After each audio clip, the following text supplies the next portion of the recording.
বাজাৰ বিধানসভা সমষ্টিৰ অন্তৰ্গত চেঙেলীয়া গাঁও পঞ্চায়তৰ হৰিপুৰৰ পৰা কেন্দুৰ তললৈকে প্ৰায় 500 মিটাৰ এটি পথৰ আজি আমি আধাৰশিলা স্থাপন কৰিছোঁ। MG এনৰেগা আঁচনিৰ জৰিয়তে প্ৰায় 30 লাখ টকা ব্যয় সাপেক্ষে এই পথভাগি নিৰ্মাণ হ'ব আৰু গাঁওবাসীৰ দীৰ্ঘদিনীয়া এটা অভাৱ পূৰ্ণ হ'ব। চেঙেলীয়াবাসীৰ ৰাইজে সদায় বিজেপি চৰকাৰৰ লগত আছিল, বৰ্তমানো আছে, ভৱিষ্যতেও থাকিব।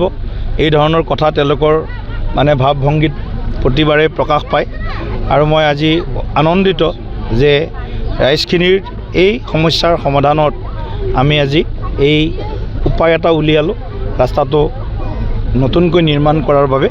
গতিকে ৰাইজো খুচি, আমিও খুচি। চিপাঝাৰ মছজিদ এনেধৰণৰ বহুত ৰাস্তা আছে, হয় হৈছে, বহুত কাম হৈছে, বহুত কাম কংগ্ৰেছে আমাৰ ওপৰত এৰি থৈ গ'ল আগৰ বিধায়কবিলাকে। গতিকে আগৰ বিধায়কবিলাকে হাজাৰ হাজাৰ ৰাস্তা তেওঁলোকৰ কাৰ্যকালত নকৰি কেৱল ইলেকশ্যনৰ সময়ত ভোট বিচাৰি আহে।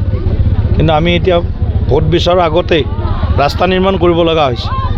ৰাস্তা যিমান পাৰোঁ সিমান আমাৰ চৰকাৰৰ দিনত নিৰ্মাণ হৈছে। অসম মালৰ ৰাস্তা কওক বা RIDF-ৰ ৰাস্তা কওক বা আপোনালোকে বিভিন্ন ধৰণৰ আৰু MG এনৰেগাৰ ৰাস্তা কওক।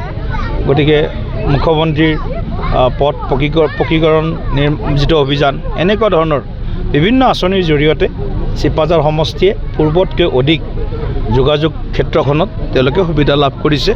উন্নত পকী পথ বা পেভাৰ্ছ ব্লকৰ পৰা আৰম্ভ কৰি এই নতুন নতুন ৰাস্তাবিলাক গাঁৱে গাঁৱে নিৰ্মাণ হৈছে। এতিয়াও বাকী আছে কিছু, পৰ্যায়ক্ৰমে আমি যিমানখিনি পৰা যায় আমি গাঁৱৰ ৰাস্তাবিলাক পকীকৰণ কৰাৰ কাৰণে আমি উদ্যোগ গ্ৰহণ কৰি আছোঁ।